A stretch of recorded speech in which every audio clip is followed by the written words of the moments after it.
A herança que minha avó Cláudia me deixou foi uma bofetada.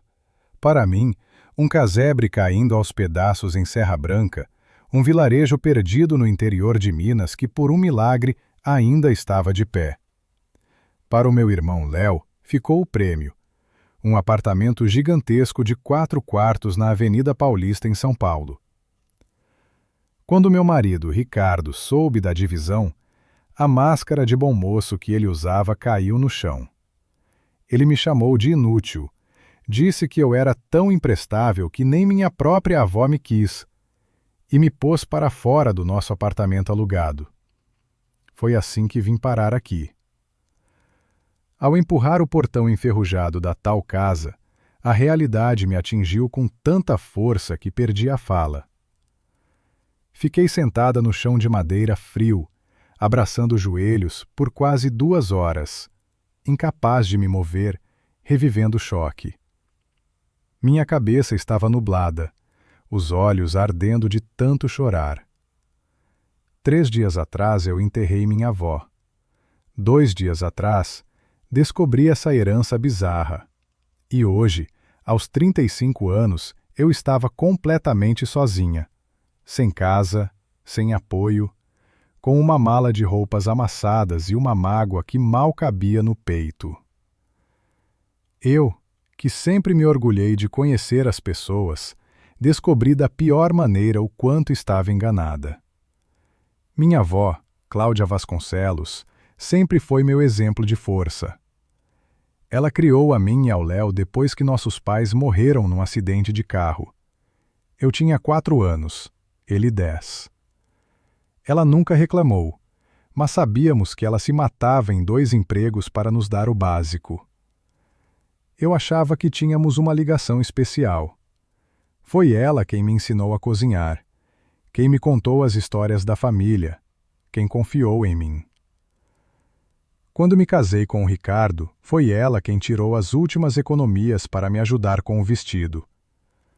Você tem que ser a noiva mais linda, Helena, ela disse. O Léo sempre foi o oposto.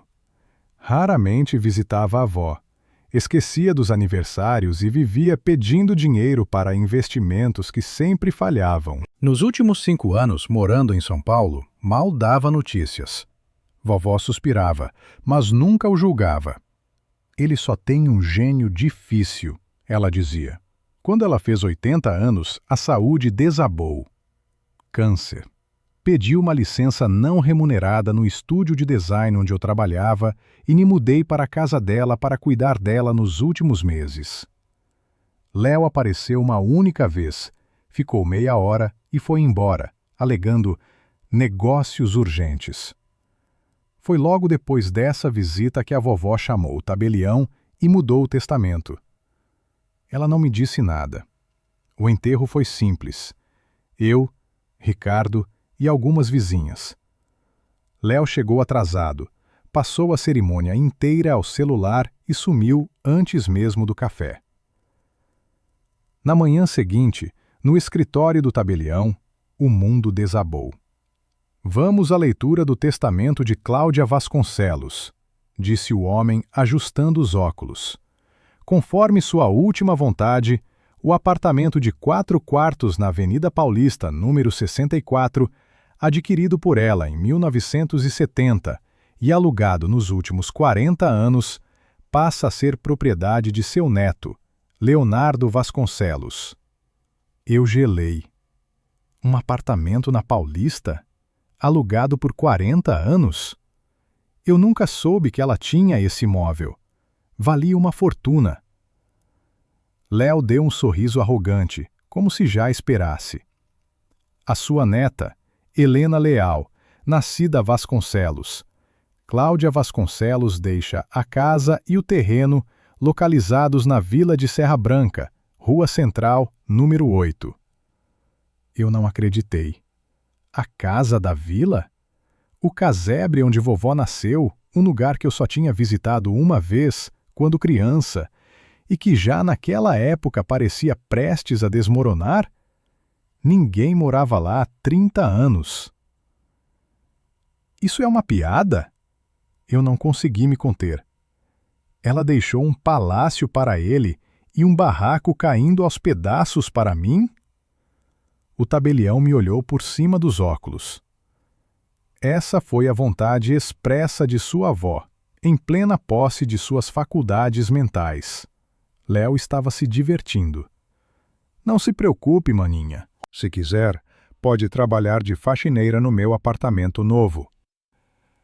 Ricardo ficou em silêncio o caminho todo, mas os nós dos dedos dele, apertando o volante, estavam brancos. Nós vivíamos numa kitnet apertada, contando moedas no fim do mês. Eu sabia que ele estava contando com a herança da vovó, embora nunca tivesse dito com todas as letras. O escândalo começou assim que fechamos a porta de casa. Que palhaçada foi essa? Ricardo gritava. Sua avó estava caduca ou te odiava? Como ela pôde deixar aquela fortuna para o Léo e te dar aquele lixo? Eu não sei, eu disse, segurando as lágrimas. Ela sempre foi justa. Deve haver um motivo. Motivo? Ela te passou para trás, Helena. E me passou junto. E eu, idiota, aturando suas reuniões de família, levando ela no médico, gastando meu tempo e meu dinheiro. Para quê? Para ganhar uma ruína num fim de mundo. Ele parecia um animal ferido. O Léo que foi esperto. Não perdeu tempo com a velha e levou tudo. E você? Você continua sendo a mesma inútil de sempre. Tão inútil que nem sua própria avó te quis. As palavras doeram como facadas. Em 7 anos de casamento, ele nunca tinha sido tão cruel. Ricardo, pare! Eu implorei. Eu também estou chateada, mas... Chateada? Aceite a verdade. Você foi usada. Ficou limpando a velha, aturando as manias dela enquanto ela planejava deixar tudo para o Léo, porque ele sim é um homem de sucesso. E você? Uma designerzinha que ganha uma miséria, um casebre podre, é exatamente o que você merece. Naquele instante, uma verdade terrível me atingiu. Ricardo se casou comigo de olho na herança. Todos aqueles anos, ele só aturou meu emprego modesto e os cuidados com a vovó porque esperava um retorno financeiro. Você se casou comigo por dinheiro? Perguntei, sentindo um frio na espinha. Ele riu, um riso feio, cruel. E você achou que era pelos seus belos olhos? Quando te conheci, você era uma garota bonitinha, de família decente, com perspectiva de uma boa herança. Pelas suas próprias histórias, eu achei que você estaria bem de vida. E o que eu ganhei? Uma ruína no cu do mundo. 7 anos de casamento. Nossos planos, nossos sonhos, tudo uma farsa. Ele nunca me amou. Vai embora, eu sussurrei. O quê? Eu disse, vai embora. Minha voz ganhou força. O apartamento está no meu nome. Eu pago mais da metade do aluguel. E já que eu sou tão inútil, não perca seu tempo precioso comigo. O rosto dele se contorceu de raiva. Você está me expulsando? Estou. Você mentiu para mim todos os dias. Fora. Eu esperava uma briga, mas ele apenas deu um sorriso de desprezo. Sabe de uma coisa? Você tem razão. Não tenho nada que fazer aqui. Viver com uma fracassada que nem a família valoriza? Não foi esse o combinado. Ele começou a jogar as roupas numa mala. Notei que metade das coisas dele já não estava no armário. Antes de sair, ele jogou a última pá de cal. Ah, a propósito, estou saindo com a Vivi da contabilidade há um mês. Ela, diferente de você, sabe o que quer da vida. E eu não paguei o aluguel nos últimos 3 meses, embora tenha pego seu dinheiro para isso. Boa sorte com o dono. A porta bateu. O silêncio que ficou era ensurdecedor. Ele já estava de partida. O testamento foi só a desculpa perfeita. 2 dias depois, o dono do apartamento ligou. Eu tinha 3 dias para desocupar o imóvel ou ele chamaria a polícia. A dívida era enorme. Meu salário tinha ido embora no enterro da vovó e nas contas que o Ricardo deixou. Eu não tinha para onde ir. Foi então que decidi ir para a Serra Branca. Afinal, era a única coisa que eu tinha no mundo. Juntei o que pude numa mala e peguei o ônibus. 300 quilômetros numa estrada esburacada. O ônibus cheirava a diesel e a poeira. Eu só pensava: por que, vovó? O que eu fiz de errado? Serra Branca! Gritou o motorista, parando num acostamento empoeirado. O vilarejo era minúsculo. Uma rua principal, algumas travessas, cercas caídas e casas que pareciam abandonadas. A placa do armazém dizia: aberto às terças, quintas e sábados. Hoje era segunda. Arrastei minha mala até ao número 8, no fim da rua. Meu coração batia forte. E então eu o vi. O casebre de madeira escura, com a varanda torta e buracos no telhado. O mato tinha tomado conta do quintal. As janelas estavam quebradas, tapadas com panos sujos por dentro. A tinta, um dia azul, agora era um cinza descascado. A última ponta de esperança que eu tinha morreu ali. Viver aqui era perigoso até para passar a noite. Com dificuldade subi os degraus podres da varanda. A chave que o tabelião me deu emperrou na fechadura enferrujada, mas girou. A porta se abriu com um rangido de filme de terror, revelando a escuridão. O cheiro de mofo, umidade e abandono me atingiu em cheio.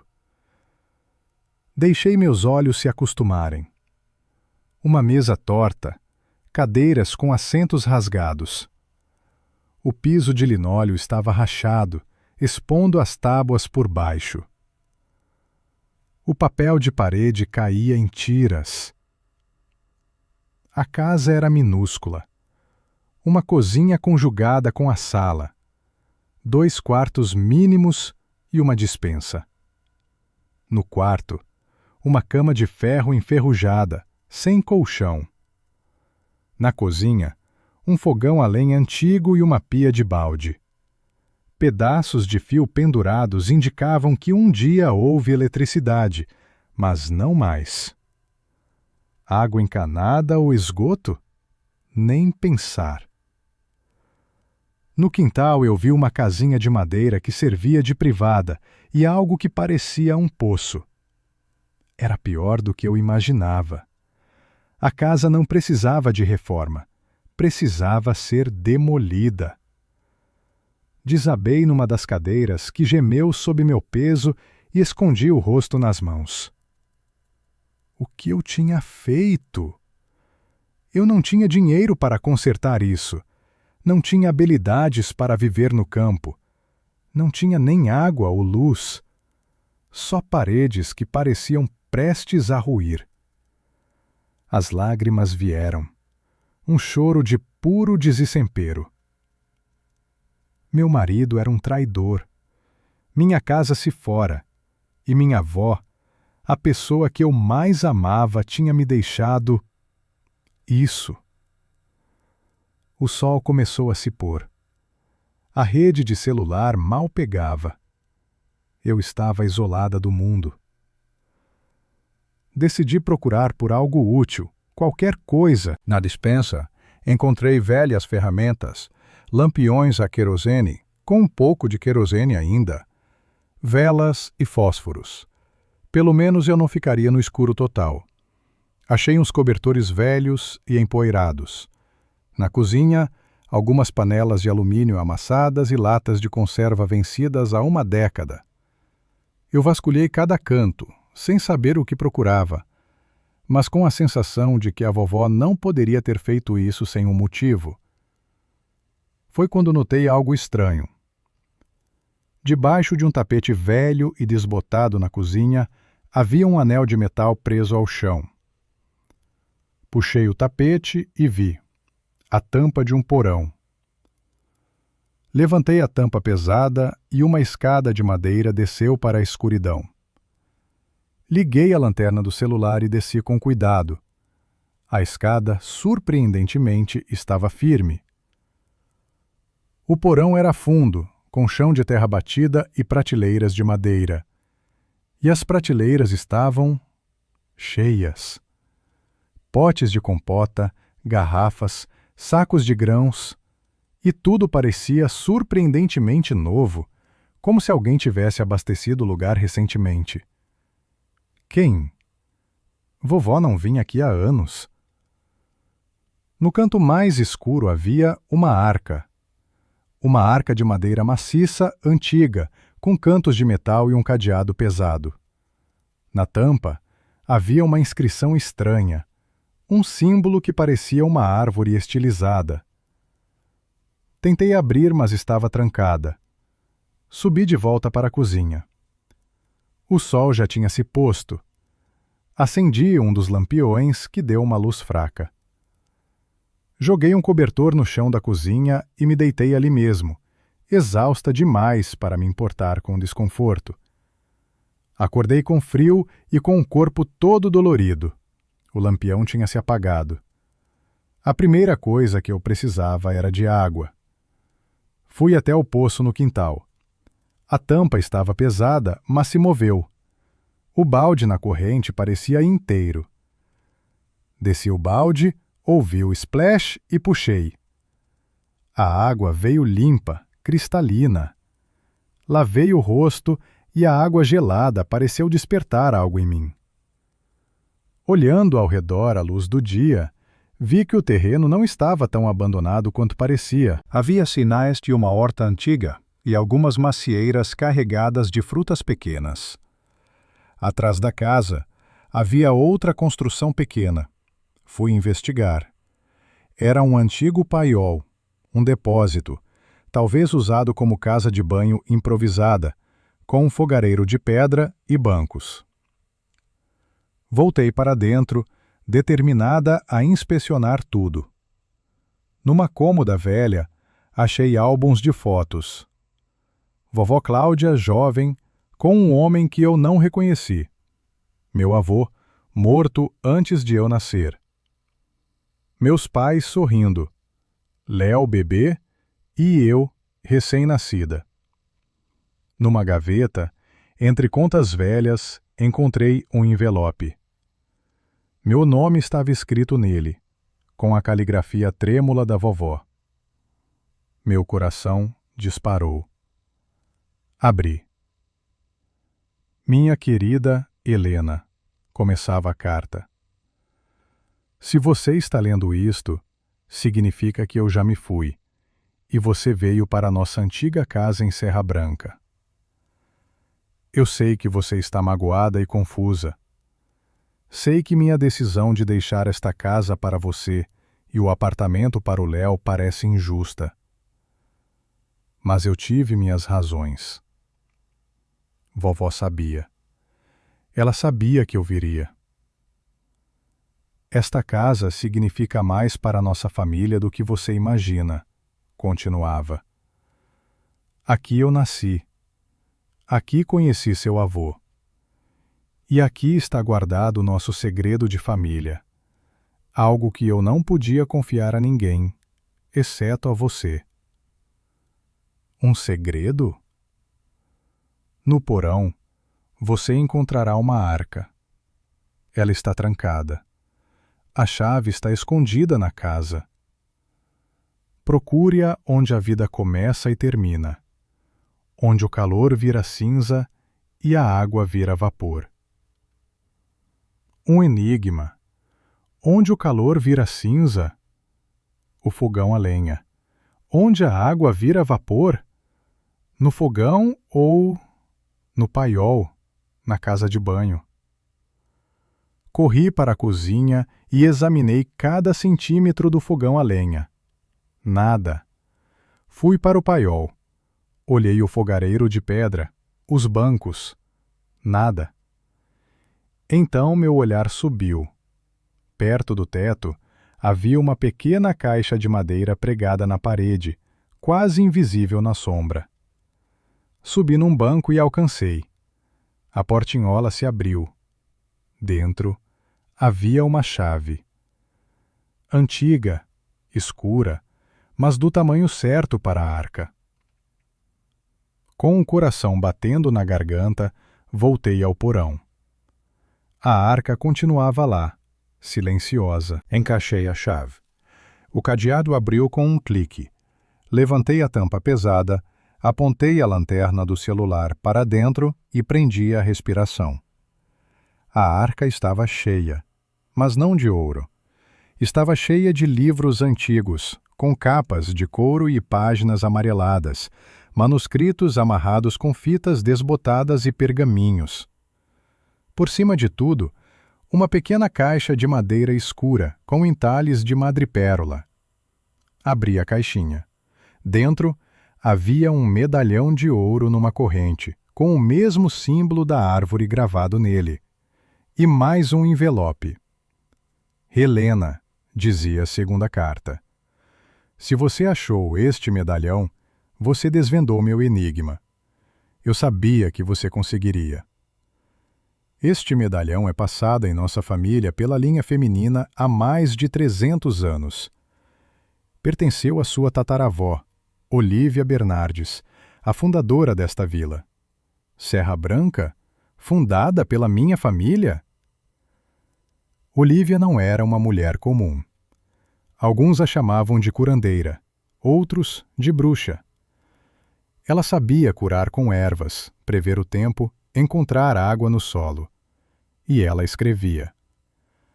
Os livros e manuscritos que você vê nessa arca são a história da nossa linhagem. São conhecimentos que não podem se perder. O medalhão não era só uma joia. Era uma chave e um amuleto. Eu queria ter te entregue em vida, mas a doença não permitiu. Agora, ele é seu. Peguei o medalhão.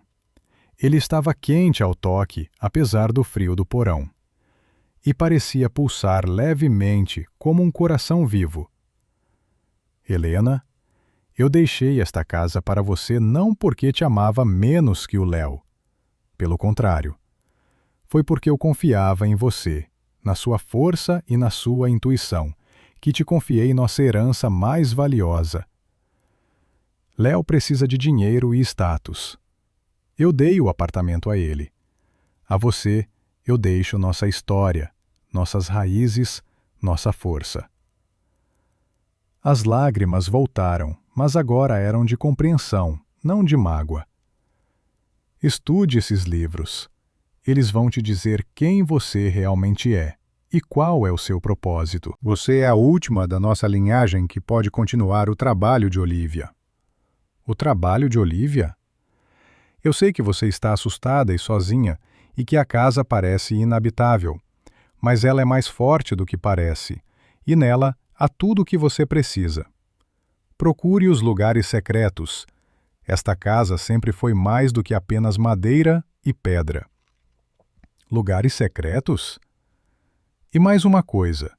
Tenha cuidado. Nem todos em Serra Branca ficarão felizes com sua chegada. Alguns se lembram de Olívia e temem seus descendentes. Outros podem querer tomar o que é seu por direito. Use o medalhão sempre. Ele te protegerá. E confie na sua intuição. Coloquei o medalhão no pescoço. Assim que o metal tocou minha pele, senti uma onda de energia, uma clareza que eu não sentia há dias. As palavras da vovó sobre lugares secretos e tudo o que você precisa ecoavam na minha cabeça. Comecei a procurar. Voltei ao fogão a lenha. Examinei-o de novo. Notei que um dos tijolos da lateral parecia ligeiramente diferente. Empurrei. Ele deslizou para o lado, revelando um buraco. Dentro havia um pacote envolto em papel oleado. Abri. Um maço de dinheiro. Notas antigas, mas também muitas notas novas de 100 e 200 reais. Contei. Havia quase 100 mil reais ali. E um bilhete. Para o começo. O resto você encontrará quando estiver pronta. O resto? Continuei a busca. Num dos quartos, atrás de um pedaço solto do papel de parede, encontrei outro compartimento. Dentro havia documentos. E um passaporte novo, em meu nome, com minha foto, mas com o endereço de Serra Branca. Vovó tinha feito um documento para mim, como se eu sempre tivesse morado aqui. No armário da entrada, atrás de um fundo falso, encontrei um cofre. Um cofre digital, moderno, que contrastava totalmente com a casa velha. O código? A data de nascimento de Olívia Bernardes, que eu vira num dos livros. 17 de março de 1784. 17 de Trê, o 784. O cofre abriu. Dentro, havia cartões de banco em meu nome com as senhas anotadas. A escritura da casa. E uma pasta grossa com a etiqueta. Projeto de restauração. Abri. Era um plano arquitetônico completo para a reforma da casa. Plantas, orçamentos, listas de materiais e os contatos de uma equipe de construção. Troca do telhado, fiação nova, encanamento, sistema de aquecimento, tudo, preservando a fachada histórica. E mais um bilhete da vovó. Eu preparei tudo, Helena. O dinheiro nas contas é suficiente para a restauração e para você viver bem enquanto encontra seu caminho. Os construtores estão esperando sua ligação. Eles sabem o que fazer. Eu não podia acreditar. Vovó não me deixou uma ruína. Ela me deixou um projeto de vida. Ela me deu os meios para transformar o casebre num lar moderno e confortável, e me deu dinheiro para viver. Mas por quê? Por que todo esse mistério? Havia mais uma carta no cofre. Helena, se você achou este cofre, começou a entender. Perdoe-me por não contar em vida. Eu tinha motivos para guardar segredo. Ela explicou. Léo, nos últimos anos, tinha se envolvido com pessoas duvidosas. Uma sociedade do renascimento das tradições antigas. Eles estavam obcecados pela história da nossa família, por Olívia e seu legado. Léo não sabia dos detalhes, mas sentia que era algo valioso e queria para si.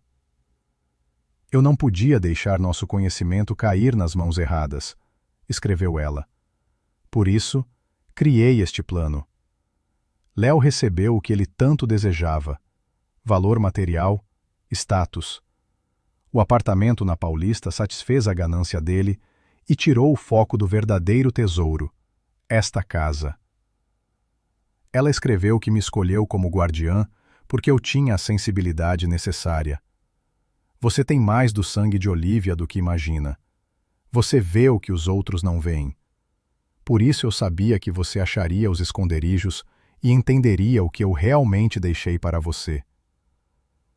Ela me avisou que Léo, ou seus amigos, poderiam tentar pegar o verdadeiro tesouro se descobrissem. Tenha cuidado com o Léo, Helena. Ele não é mau, mas é fraco e facilmente influenciado. E as pessoas com quem ele anda são perigosas. Elas querem usar o poder da nossa família para seus próprios fins. Terminei de ler com o coração transbordando. Vovó não me traiu. Ela me confiou o que ela tinha de mais precioso. Saí para a varanda e respirei fundo o ar puro da manhã. A casa já não parecia um casebre podre. Parecia um lugar cheio de história, de segredos. Parecia um lugar de poder. Eu senti que, pela primeira vez na vida, eu estava em casa. 3 meses se passaram. Minha vida era outra. No dia seguinte à descoberta do cofre, liguei para o empreiteiro da lista da vovó, um homem chamado Estevão. Ah, sim, a neta da dona Cláudia, ele disse animado. Estávamos esperando sua ligação. Dona Cláudia nos pediu para começar o trabalho assim que a senhora ligasse. Acontece que vovó tinha contratado e pagou a equipe 1 ano antes com instruções detalhadas. Eles estavam apenas aguardando meu sinal. O problema familiar que ela mencionou para eles era, claro, o testamento. Ela sabia que Léo jamais se interessaria por um casebre em ruínas se ganhasse um apartamento de luxo. A reforma começou imediatamente. A equipe era incrível. Reforçaram a fundação, trocaram o telhado, usando um material moderno que imitava telhas antigas, instalaram eletricidade, encanamento, água de um poço artesiano que eles furaram e aquecimento. Eu insisti em manter a aparência rústica. O fogão a lenha foi limpo e mantido como peça central, embora agora houvesse uma cozinha moderna. As paredes de madeira foram tratadas e mantidas. Todos os esconderijos foram preservados e modernizados. Construímos um paiol novo, com uma sauna e uma sala de descanso, e uma pequena estufa para as ervas que eu estava começando a estudar nos livros. Por fora, a casa parecia a mesma de sempre. Por dentro, era um santuário. Durante os 2 meses da obra, eu morei num anexo que os trabalhadores construíram. Mergulhei nos livros de Olivia Bernardes. Não era magia, como nos filmes. Era um conhecimento profundo da natureza. Fitoterapia, o uso de plantas, pedras e rituais ligados aos ciclos da lua e das estações. Comecei a testar chás para dor de cabeça que funcionavam melhor que analgésicos, pomadas caseiras que fechavam cortes em tempo recorde. Meu ceticismo inicial deu lugar a um fascínio. Eu sentia algo despertar em mim, uma sensibilidade aguçada. Os moradores locais, 20 almas, a maioria idosos, demoraram a se aproximar. A primeira foi Dona Ana, a anciã da vila. Ela trouxe pão caseiro e mel. Para adoçar a vida na casa nova, ela disse. Sentamos na varanda recém-construída. Dona Ana conhecia minha avó desde criança. A Cláudia sempre foi especial, ela disse, com um olhar perdido. Inteligente, mas com um gênio. E com o dom, como todas as mulheres da sua família. O dom? Perguntei, tensa. Sim, querida. O dom de ver o que os outros não veem, de curar o que os médicos não curam. Ela me olhou fundo. Você também tem. Eu vejo. E está usando o medalhão. Significa que aceitou a herança. Ela sabia do medalhão. A vila inteira sabe. É o sinal da guardiã. Sua avó o usou, e a mãe dela antes dela. Agora é sua vez. Dona Ana me contou como Olívia fundou o vilarejo, como ajudava as pessoas e como, com o tempo, as pessoas foram esquecendo, deixando de acreditar. Mas alguns se lembram. Ela baixou a voz. E nem todos estão felizes com sua volta. Há quem tema esse conhecimento, e há quem o cobice. Ela me avisou sobre a família Matos, que morava do outro lado da vila. O ancestral deles teve uma briga feia com a Olívia, e a raiva passa de geração em geração. Eles sempre tiveram inveja do dom dos Bernardes. E ela me falou sobre os forasteiros, pessoas da cidade, ricas, que compraram uma casa antiga na entrada da vila. Uma seita, ou coisa pior, disse Dona Ana. Falam em tradições antigas, mas só querem enganar os outros. E eles andaram fazendo muitas perguntas sobre a história daqui, especialmente sobre Olívia Bernardes. Seu irmão, Léo, se envolveu com eles. Veio aqui no ano passado, conversou muito com essa gente. Eles prometeram coisas a ele, e o bobo contou tudo o que sabia. Sobre a arca, os livros, o medalhão. Foi por isso. Vovó descobriu que Léo tinha falado demais e agiu rápido para proteger o verdadeiro legado. No dia seguinte, conheci seu Nicolau, o veterinário aposentado. Ele contou que vovó pagava ele para ficar de olho na casa, cortar o mato e espantar curiosos. Eu faria de graça, por respeito, ele disse. Ele também sabia do dom e confirmou a história de Dona Ana sobre os forasteiros. Eles se chamam Sociedade do Renascimento, mas têm um olhar frio e fizeram perguntas estranhas. Logo depois que o Léo esteve com eles, ele foi visitar a Cláudia. Parecia agitado. Depois daquela visita, ela foi para a cidade e nunca mais voltou. Aos poucos fui conhecendo a vila. A maioria me tratava com uma mistura de respeito e cautela. A única hostilidade vinha da família Matos. Miguel Matos, o pai, mal me cumprimentava. E o filho, André, um rapaz de uns 20 e poucos anos com um olhar insolente, me encarava com desprezo. "Olha aí, o filhote da bruxa voltou", ouvi ele cochichar no armazém. Um mês depois do meu retorno, vi o tal grupo da sociedade. Eram 5 homens e 3 mulheres, todos bem vestidos, saindo da casa na entrada da vila em carros caros. O líder parecia ser um homem alto, de uns 40 anos, barba perfeitamente aparada e um olhar penetrante. Nossos olhos se cruzaram e senti um arrepio. Havia algo de predatório nele. Pouco depois, recebi uma carta na minha caixa de correio. Um convite.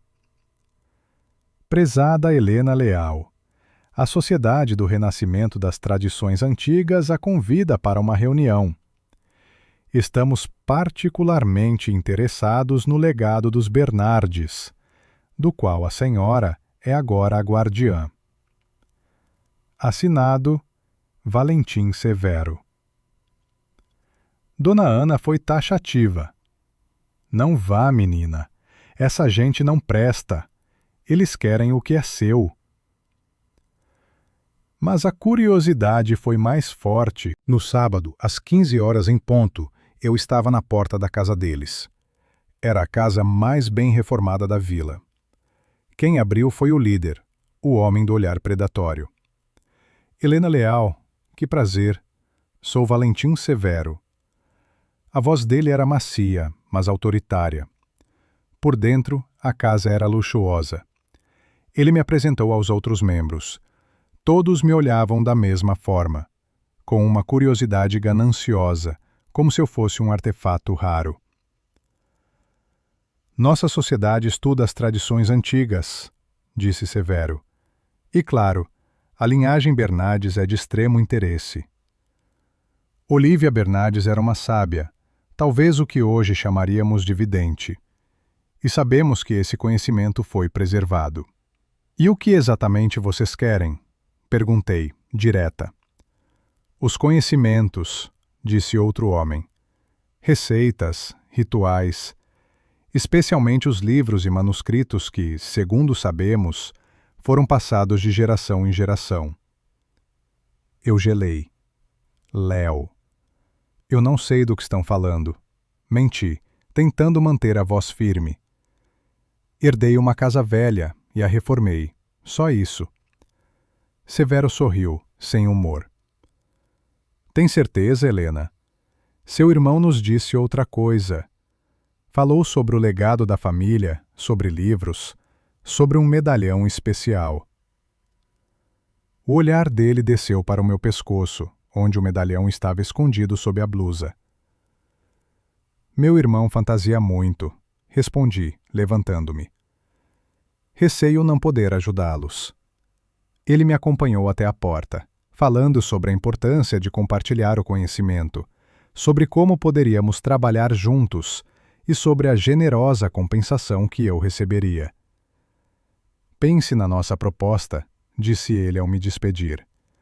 Alguns conhecimentos são valiosos demais para ficarem guardados. Voltei para casa apavorada. Eles sabiam demais. E não iam desistir. Naquela noite, sonhei com uma mulher. Ela estava numa clareira. Tinha cabelos grisalhos longos e olhos cinzentos penetrantes. Tenha cuidado, criança, ela disse, sua voz como vento. Eles querem nosso conhecimento para obter poder, não para o bem. Eles não entendem a natureza do dom. Quem é você? Perguntei, embora já soubesse. Eu sou Olivia, a primeira guardiã, e você é a última. O medalhão irá guiá-la. Confie nele. Acordei com o medalhão queimando no meu peito. Nos dias seguintes, mergulhei nos livros. Com o medalhão no pescoço, as palavras pareciam mais claras, os rituais faziam mais sentido. Comecei a entender. O dom era uma sintonia profunda com a natureza. As mulheres da minha família não faziam milagres, elas apenas sabiam ouvir e usar o que o mundo oferecia.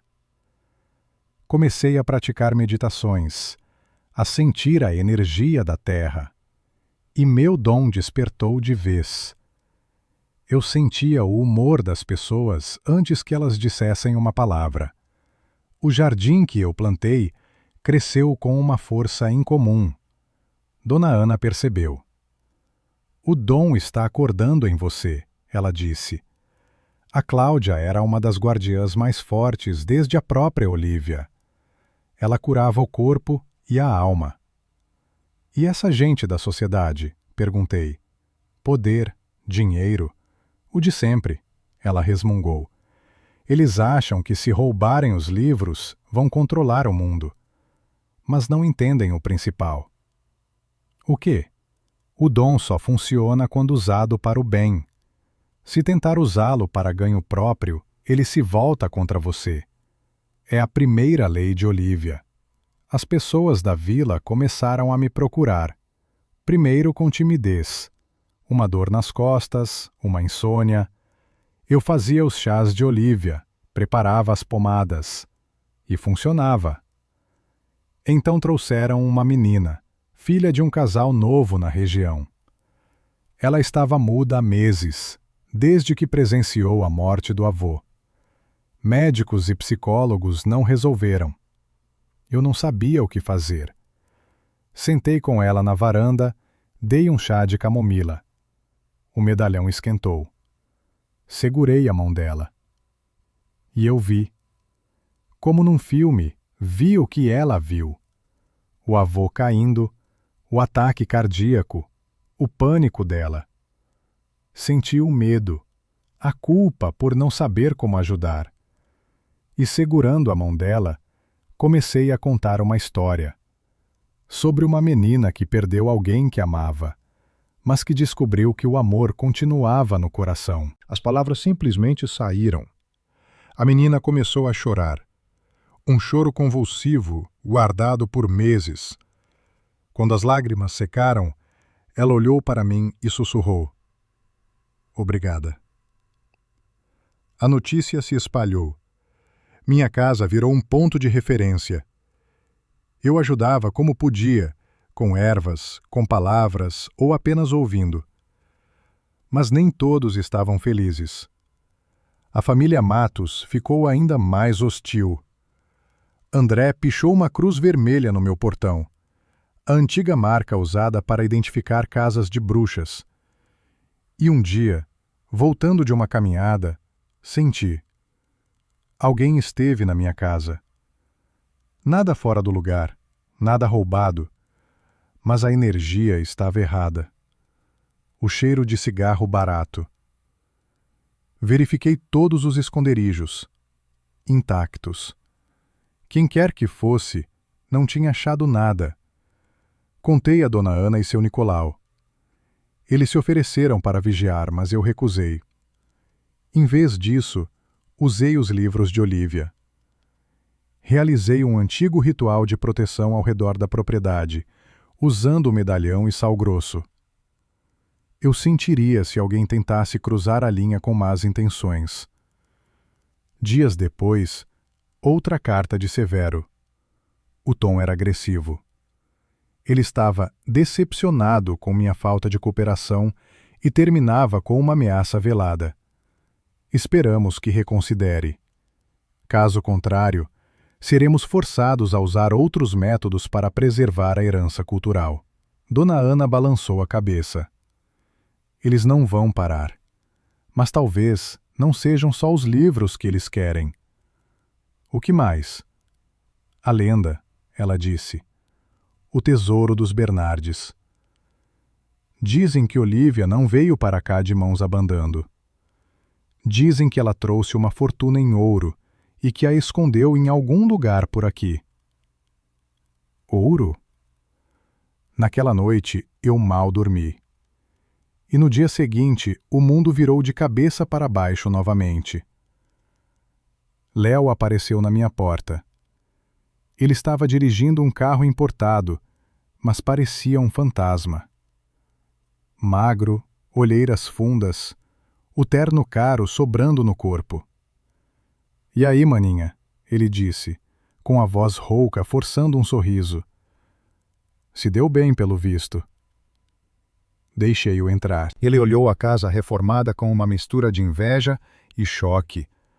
Caramba, da onde saiu o dinheiro? Pensei que você estava na miséria. Vovó cuidou de mim, respondi friamente. O que você quer, Léo? Preciso da sua ajuda, Helena. Eu quase ri. Minha ajuda? Estou com problemas sérios, e você é a única que pode me ajudar. Ele andava de um lado para o outro, nervoso, olhando pela janela como se estivesse sendo seguido. O medalhão no meu peito esquentou. Eu senti o cheiro de medo vindo dele. Lembra daquela sociedade de que te falei? Ele começou. O pessoal do Severo? Eu sei quem são. Eles me procuraram. Eles estiveram aqui? O que queriam? Os livros, o medalhão, o tesouro. Léo empalideceu. Então você sabe, a vovó te contou. Ela deixou cartas, eu achei a arca. Ele sentou, derrotado. Então você entende o perigo. Eles não são quem dizem ser, Helena. Eles acreditam mesmo nessa magia e estão obcecados em conseguir o poder dos Bernardes. E o que você tem a ver com isso? Quando recebi o apartamento, ele começou, achei que tinha ganhado na loteria. Vender, pagar as dívidas, começar um negócio novo. Mas o apartamento estava hipotecado. O quê? A vovó fez um empréstimo gigantesco pouco antes de morrer. Quase o valor total do apartamento. E eu herdei a dívida. Uma dívida monstruosa. Eu não podia acreditar. Vovó, fazendo um empréstimo. Eu precisava de dinheiro rápido. Foi quando o Severo apareceu. Ele se ofereceu para comprar o apartamento, quitar a hipoteca e ainda me pagar uma bolada por fora. Eu assinei na hora. E qual é o problema? Ele pagou só um sinal. E então começou a me chantagear. Disse que só pagaria o resto se eu ajudasse a encontrar o verdadeiro legado. Os livros, o medalhão ou o tal tesouro de ouro. Eu disse que não sabia de nada, mas ele não acreditou. Começou a me ameaçar. Disse que se eu não entregasse, eles tomariam um apartamento de volta e eu ia sofrer um acidente. Por que não foi a polícia? Ele riu, amargo. Polícia? O Severo tem gente em todo lugar. Ninguém acreditaria em mim. Helena, me ajuda. Você achou os livros. Deve haver uma pista sobre o ouro. Se eu entregar o ouro a eles, eles me deixam em paz. E te deixam em paz também. E se não houver ouro? Então, eu estou morto, e você provavelmente também. O medalhão estava quente. Ele não estava mentindo. Ele estava apavorado. Me dê 2 dias, eu disse. Vou ver o que descubro. 2 dias? Helena, eles me deram até o fim de semana. É depois de amanhã. 2 dias, repeti. Fique aqui. Dentro desta propriedade você está seguro. Quando Léo foi para o quarto de hóspedes, fui direto aos documentos que achei no cofre. Lá estava o contrato de empréstimo, uma soma absurda assinada por vovó 3 meses antes de morrer. Mas uma cláusula me chamou a atenção. O empréstimo poderia ser quitado sem multas caso fossem descobertos e entregues ao banco certos bens de valor histórico e material. Que banco coloca uma cláusula dessas num contrato? E havia uma procuração. Vovó dando plenos poderes a um homem chamado Vitor Otero para administrar os fundos desse empréstimo. Otero. O nome me deu um arrepio. Deixei isso de lado e peguei os livros de Olívia. Fui direto para a imagem da árvore, o símbolo do medalhão. Olhando de novo, percebi. Não era só um desenho. Era um mapa. As raízes eram o rio que passava perto da vila. Os galhos eram as ruas. E o tronco era a minha casa. No desenho, na base do tronco havia um símbolo de espiral. O que era? O porão? Eu já tinha olhado lá. Ou o poço. Corri para o quintal. Era noite, mas a lua estava cheia. Abri a tampa do poço e apontei a lanterna. Paredes de pedra. A água brilhando lá embaixo. Nada. Mas espere.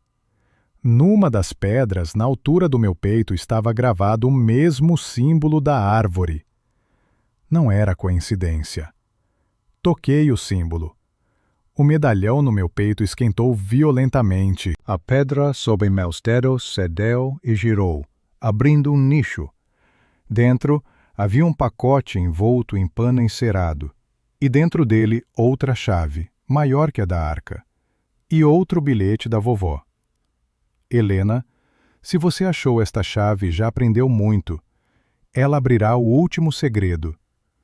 Procure a porta onde a água encontra o fogo, onde o passado encara o futuro e o futuro reflete o passado. Onde a água encontra o fogo? No paiol, na casa de banho, no fogareiro de pedra. E o passado que reflete o futuro? O espelho. Corri para o paiol. Aproximei-me do espelho antigo, com a moldura de madeira escura. Olhei de perto. A moldura tinha os mesmos símbolos da árvore, e olhando de um certo ângulo, o espelho não refletia o paiol. Refletia outra sala. Uma sala de pedra, com um altar no meio. Era uma ilusão? Toquei o vidro. Meus dedos não tocaram vidro. Eles atravessaram. O espelho era um portal. Respirei fundo, segurando a chave nova e o medalhão, e atravessei. Senti um arrepio, como se passasse por uma cortina de água fria. E então, eu estava lá. Era uma caverna, seca e limpa, um santuário. Prateleiras com mais livros, potes e no centro um altar de pedra. Havia fotos. Minha avó jovem, meus pais, eu e Léo, crianças. No canto, outra arca, enorme. A chave nova se encaixou perfeitamente.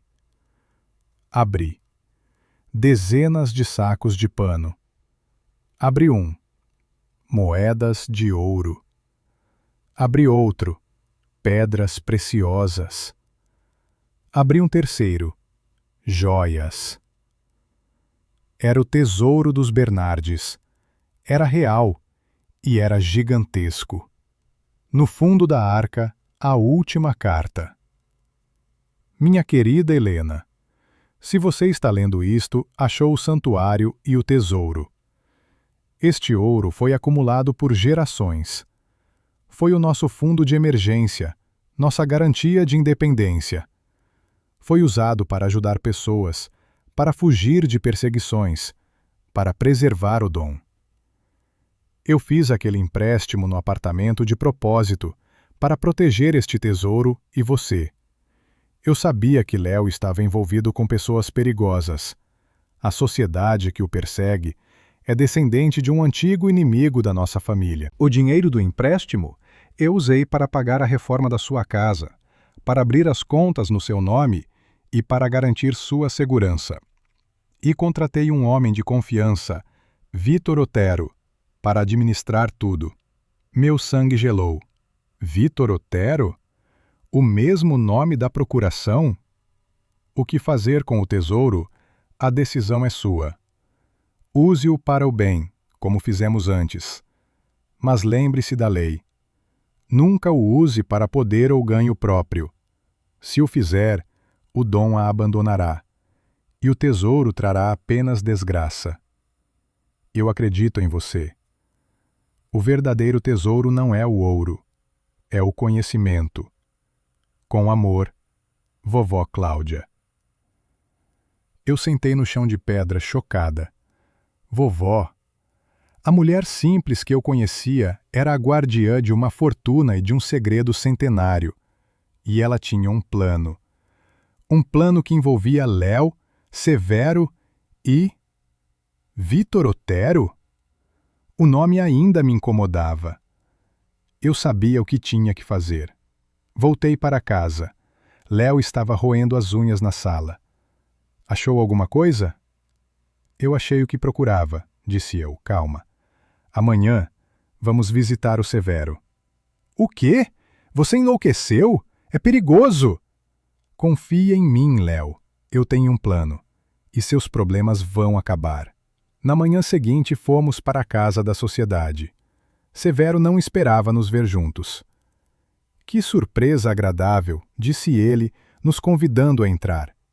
O irmão e a irmã, unindo forças? Exato, eu disse. Léo me contou sobre o acordo de vocês e sobre a chantagem. Apenas negócios, sorriu Severo. Ele fez uma promessa que não pôde cumprir. Ele prometeu o que não sabia que existia. Mas eu sei. E vim oferecer um acordo. Os olhos dele brilharam. Estou ouvindo. Você quita a dívida do apartamento do Léo, paga o valor total combinado e jura nunca mais nos procurar. Em troca, eu conto a você a verdade sobre o tesouro dos Bernardes. Ele hesitou, mas a ganância venceu. Feito. Se a informação for valiosa, é mais valiosa do que imagina. Mas tem uma condição. Vou contar a verdade apenas para você, sozinho. 1 hora depois, os advogados de Severo tinham transferido o dinheiro e finalizado a compra do apartamento. Léo estava livre da dívida, olhando para o celular, incrédulo. Agora, disse Severo, esfregando as mãos, me leve ao tesouro. Não tão rápido. O que você sabe sobre o dom dos Bernardes? Que vocês curam, prevêem coisas? O principal você esqueceu. Eu o cortei. O dom só funciona para o bem. Se usado para o mal, ele se volta contra quem o usa. O mesmo vale para o tesouro. Ele é protegido. Quem tentar pegá-lo com cobiça será punido. Severo riu. Uma bela lenda para assustar crianças. Agora vamos. Eu tentei avisar, disse eu. Levei-o até minha casa.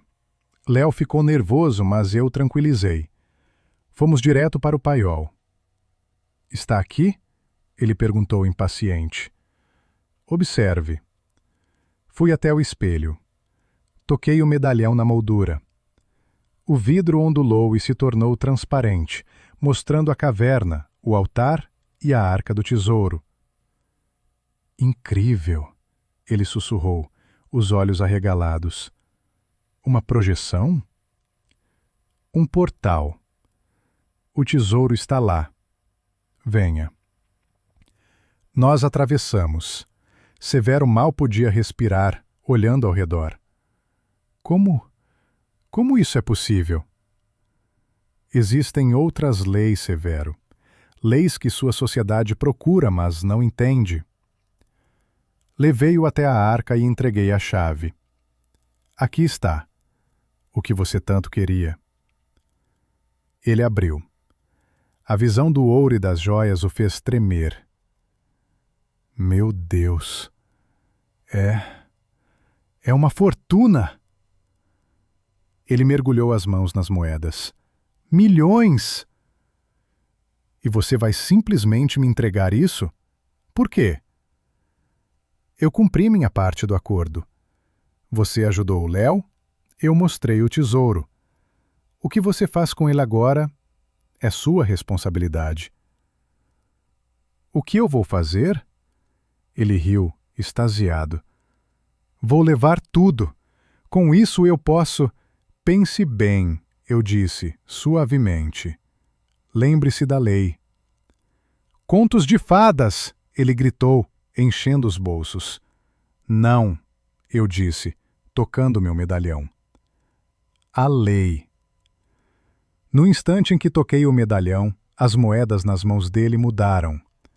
O ouro ficou preto, opaco, e se desfez em pó e pedras comuns. O que é isso? Ele gritou, largando as pedras. Que truque é esse? Não é truque, é a proteção. O tesouro não pode ser levado pela cobiça. Ele existe para servir, não para ser roubado. Ele, desesperado, agarrou outras joias. Elas também viraram pó em suas mãos. É uma farsa! Ele berrou. É uma escolha. Você teve a chance de buscar conhecimento, mas escolheu o poder, a manipulação, a ganância. E o tesouro rejeitou você. Ele correu para o portal, mas o portal tinha sumido. Onde estava o espelho agora havia apenas uma parede de pedra sólida. Me tire daqui! Ele entrou em pânico. Isso é sequestro! Você escolheu entrar. E só poderá sair quando estiver pronto. O que isso significa? Significa que o santuário não liberta aqueles que vêm com o coração sujo, não até que eles se arrependam de verdade. Ele tentou me atacar, mas parou no meio do caminho, como se batesse numa parede invisível. O dom, a força que ele tanto cobiçava, agora o prendia. Pense nos seus atos, Valentim, eu disse, enquanto a parede de pedra começava a ondular, abrindo o portal apenas para mim. Quando estiver pronto para mudar, você poderá sair. Não! Não me deixe aqui! Eu pago o que quiser! Nunca foi sobre dinheiro, eu disse, e atravessei o portal. O espelho voltou ao normal. Os gritos dele desapareceram. Léo correu ao meu encontro quando saí do paiol. Cadê ele? O que aconteceu? Ele achou o que procurava, eu disse. Mas não era bem o que ele esperava. Agora ele está refletindo. Léo balançou a cabeça. Você fala igual a vovó. Mas acabou? Ele vai nos deixar em paz? Vai. Ele não é mais um problema. O dinheiro, Helena, o dinheiro caiu mesmo na conta. Tudo. Você me salvou. Eu sei. Ele parou, sério. Helena, eu preciso confessar. Fui eu. Eu contei ao Severo sobre as lendas da família, sobre os livros, o medalhão, o tesouro. Eu queria impressioná-los. Vovó descobriu o testamento. Foi minha punição. E você aprendeu a lição? Perguntei. Ele me olhou. E pela primeira vez vi meu irmão de verdade. Sim, fui um idiota. Correndo atrás de dinheiro e não vi o que era importante. Naquela noite, conversamos como não fazíamos desde crianças. a paz durou pouco.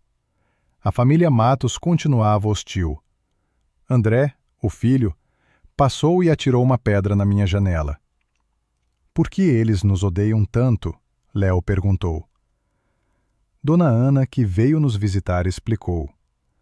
A lenda diz que o ancestral deles, Estevão Matos, era apaixonado pela Olívia, mas ela o rejeitou. Mas eu acho que é mais do que isso. Eles sempre cobiçaram o Dom. Naquela mesma tarde, André Matos estava parado no meu portão. Precisamos conversar, ele disse, sem rodeios. Não temos nada para conversar, André. O medalhão estava frio, sem perigo. Me escuta, a briga das nossas famílias é por causa do Dom. Um dom que foi roubado de nós. O quê? Os Matos também eram guardiões, ele disse, baixinho. Nós guardávamos o conhecimento da terra, dos metais, das pedras. Trabalhávamos com o fogo. E o que aconteceu? Olívia Bernardes. Quando ela veio para cá, ela trouxe aquele artefato. Ele apontou para o meu pescoço. O medalhão. Ele amplifica o dom. E ele foi roubado da minha família. Isso é mentira. Ele é dos Bernardes há séculos. É o que a sua história conta. A nossa conta que Olívia seduziu meu ancestral, Estevão Matos, roubou o medalhão e outras relíquias e amaldiçoou nossa linhagem, nos tirando a maior parte do nosso poder. Eu não sabia o que dizer. Eu não quero o medalhão de volta, disse André. Eu quero acabar com a briga. Quero unir os dons, como deveria ter sido desde o começo. Unir como? Olívia e Estevão se amavam. Eles iam se casar, unir as famílias e os dons, criar uma linhagem nova, mais forte. Mas algo deu errado. E como você propõe unir os dons agora? Ele me olhou nos olhos. Da mesma forma que eles planejaram. Através do casamento. Nossos filhos herdariam os 2 dons e acabariam com essa guerra.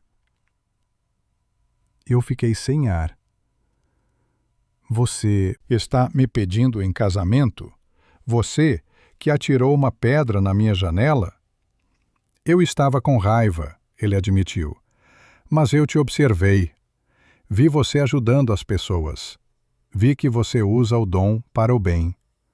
A briga tem que acabar. Eu não sabia o que responder. Eu preciso pensar. Preciso verificar isso nos livros. Claro. Ele tirou algo do bolso, um pequeno pacote. Tome. Isso vai provar que eu digo a verdade. Abri. Era outro medalhão, parecido com o meu, mas o símbolo não era uma árvore. Era uma chama, ou um cristal. Assim que o vi, meu próprio medalhão esquentou. O segundo medalhão, eu sussurrei. Sim. Olívia levou o primeiro, mas o segundo ficou conosco. Eles são um par. Foram feitos para trabalhar juntos. Passei a noite nos livros mais antigos, e eu achei. Registros de Olívia falando sobre Estevão Matos, o ferreiro, que tinha um toque especial para metais. Ela escrevia sobre ele com carinho e confirmava o plano de unir os dons pelo casamento. E então, as anotações paravam. E várias páginas seguintes tinham sido arrancadas. O que aconteceu entre eles? Fui interrompida por um barulho no quintal. Um rangido de metal, vindo do paiol. Peguei um roupão e saí. A noite estava escura. O medalhão pulsava, quente. Perigo. Perto do paiol vi uma silhueta. Não era Severo. Era mais baixo, mais forte. Ele estava tentando arrombar a porta do paiol. — Quem está aí? — Gritei. A figura se virou. Era Miguel Matos, o pai de André. Ele tinha um pé de cabra na mão. A filhote de bruxa não dorme, ele rosnou. Guardando seu ninho? Saia da minha propriedade ou eu chamo a polícia. Ele riu. Até eles chegarem, eu já achei o que eu vim buscar. O que pertence à minha família. O verdadeiro medalhão.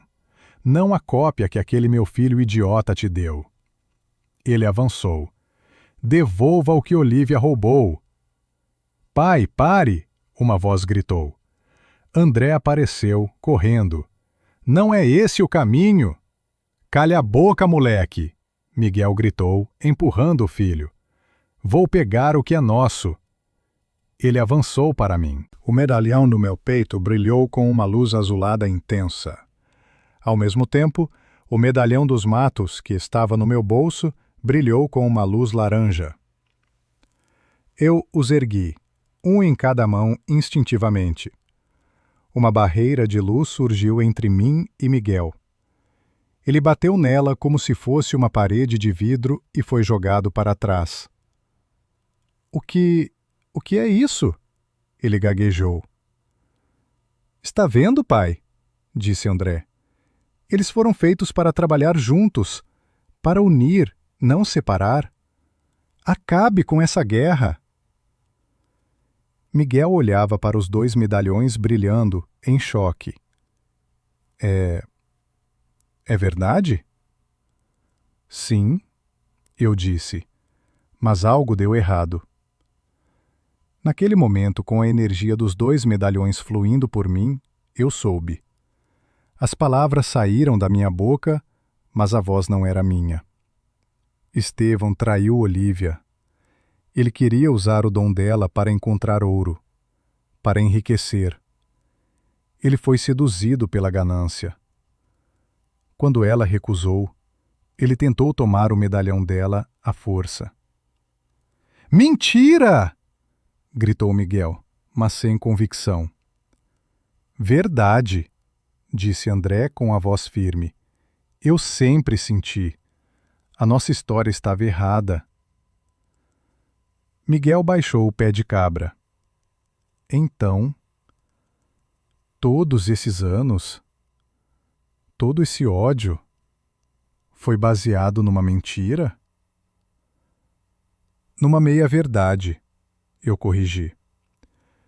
De repente senti algo se materializar na minha mão. Uma terceira chave, pequena, antiga. A chave da verdade, sussurrou André. A lenda dizia que quando os 2 medalhões se unissem em harmonia, uma chave apareceria. Uma chave que abre o passado. Onde? Perguntei. No santuário, ele disse. Fomos os 3 para o paiol. O portal do espelho ainda estava lá. Mas quando encostei meu medalhão, ele apenas ondulou. O outro, disse André. Eles precisam estar juntos. Ele encostou o medalhão de fogo na moldura. O portal mudou. Não era mais a caverna de Olívia. Era uma oficina antiga, uma forja misturada com um laboratório. O santuário dos matos, Miguel sussurrou maravilhado. Pensei que estava perdido. Atravessamos. Havia 2 altares de pedra. Um vazio, com o formato exato do meu medalhão. O outro com o formato do medalhão de André. E no chão, entre os 2, uma pequena fechadura. Usei a chave da verdade. O chão se abriu, revelando um compartimento. Dentro, havia um único livro. Na capa, os 2 símbolos, a árvore e a chama. O livro dos 2 dons, disse André. Abrimos. Estava escrito em 2 caligrafias, a de Olívia e a de Estevão. E ali estava a história real. Eles se amavam, eles iam se casar. Mas um terceiro homem apareceu. Um comerciante, um caçador de tesouros chamado Vitor Otero. Foi Otero quem envenenou a mente de Estevão com promessas de ouro e poder. Foi Otero quem causou a briga na esperança de que, enfraquecidos, os dois guardiões fossem presas fáceis. Olívia não roubou o medalhão de Estevão. Ela apenas pegou o seu e foi embora, rompendo o noivado para proteger o Dom. Estevão, com o coração partido e o orgulho ferido, a acusou de traição. A mentira de Otero se tornou a verdade dos Matos por gerações. Otero, eu disse em voz alta, lembrando da procuração. O homem do banco, Vitor Otero. Contei a ele sobre o empréstimo da vovó, sobre a procuração, sobre a cláusula estranha, e tudo se encaixou. Severo, eu disse. Valentim Severo. É um nome falso. Ele é um descendente de Vitor Otero. Mas por que a Cláudia fez um acordo com ele? Perguntou Miguel. Ela não fez um acordo, eu disse, a genialidade do plano da minha avó me atingindo. Ela armou uma armadilha. Ela pegou o empréstimo sabendo que Léo o herdaria. Ela sabia que Léo estava envolvido com Severo. Ela usou o apartamento como isca para atrair o verdadeiro inimigo, o descendente de Otero. E para quê? Perguntou André. Para nos forçar a fazer isso, eu disse. Para que eu descobrisse a verdade. Para que os Bernardes e os Matos finalmente se unissem. Ela sabia que, sozinhos, seríamos vulneráveis, mas juntos... Voltamos ao paiol. Atravessamos o portal para o santuário de Olívia. Severo ainda estava lá, encolhido num canto, parecendo um animal acuado. Finalmente, ele gritou. Me tirem daqui. A caverna está lhe mostrando a verdade, não é? Eu disse. Vitor Otero. Ele congelou. Como você sabe esse nome? Do livro dos dois dons, disse André parando ao meu lado. A verdadeira história. A história que seus ancestrais tentaram destruir. Miguel parou do outro lado. Você continua o trabalho sujo do seu antepassado. Enganando, manipulando. Severo viu que o jogo tinha acabado. O que vocês querem? Eu juro que sumo. Só me deixem sair. Queremos que você veja, eu disse. Eu coloquei meu medalhão no altar de Olívia. André colocou o dele. Os dois dons, no mesmo lugar, pela primeira vez em 300 anos. Uma esfera de luz surgiu acima do altar. E dentro dela, vimos imagens. Olívia e Estevão, jovens e apaixonados. A chegada de Otero. A traição. A separação. Gerações de ódio. E então, vimos dois futuros. Num, a briga continuava. Os dons enfraqueciam.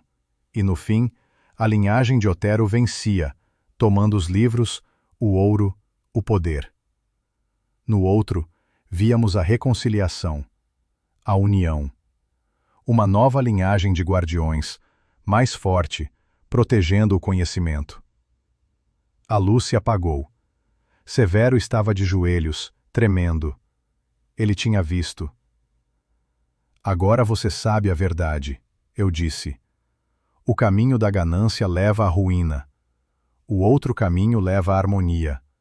A escolha é sua. Ele ficou em silêncio por um longo tempo. Então, baixou a cabeça. Eu vi. Eu entendo. Eu juro. Vou acabar com a sociedade. Eu vou mudar. A parede invisível que o prendia desapareceu. O portal do espelho reapareceu. Vá, eu disse, e cumpra sua promessa. Os medalhões saberão se você mentir.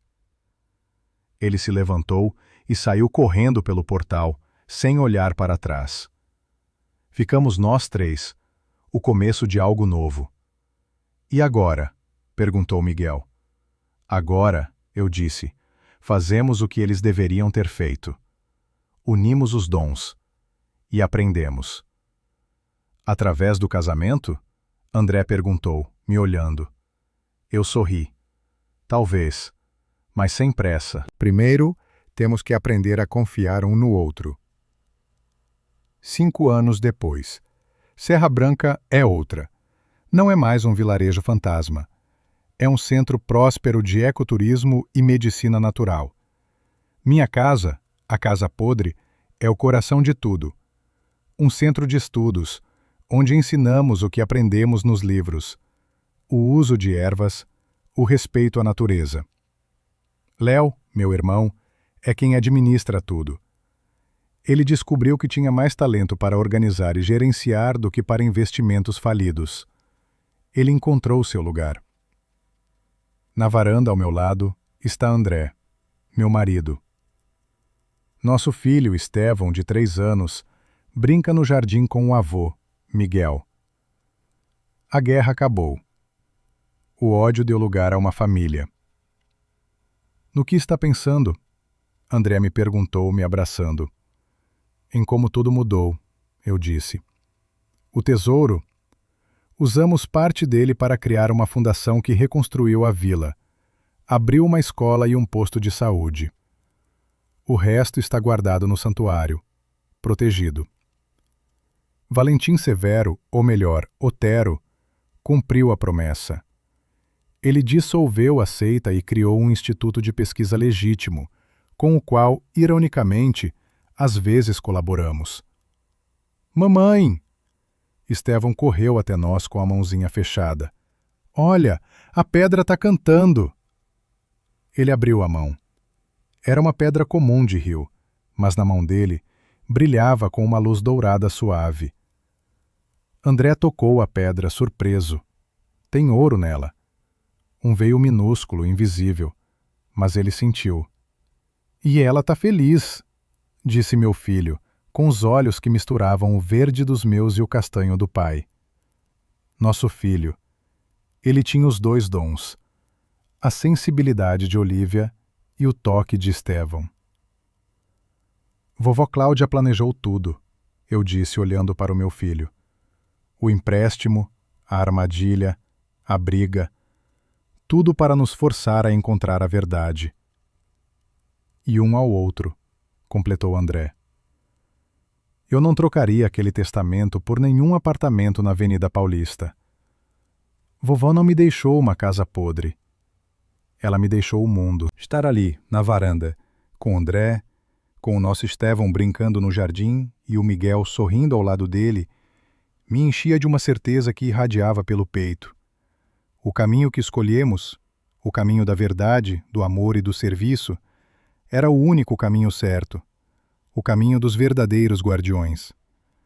Eu podia quase enxergar, em algum lugar além do que os olhos veem, o rosto sorridente de Olívia e Estevão, da vovó Cláudia, de todas as mulheres e homens da nossa linhagem, nos observando com um orgulho imenso.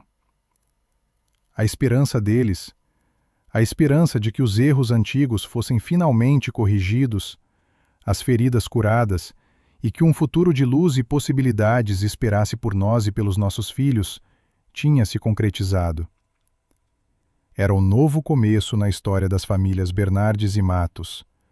Não mais como linhas separadas por mágoas e preconceitos, mas como uma única e só família, unida por um destino comum, por um dom partilhado e por uma responsabilidade frente ao mundo. Esta, de fato, era a maior vitória de todas. O tesouro mais valioso que encontrei naquela velha casa herdada da vovó.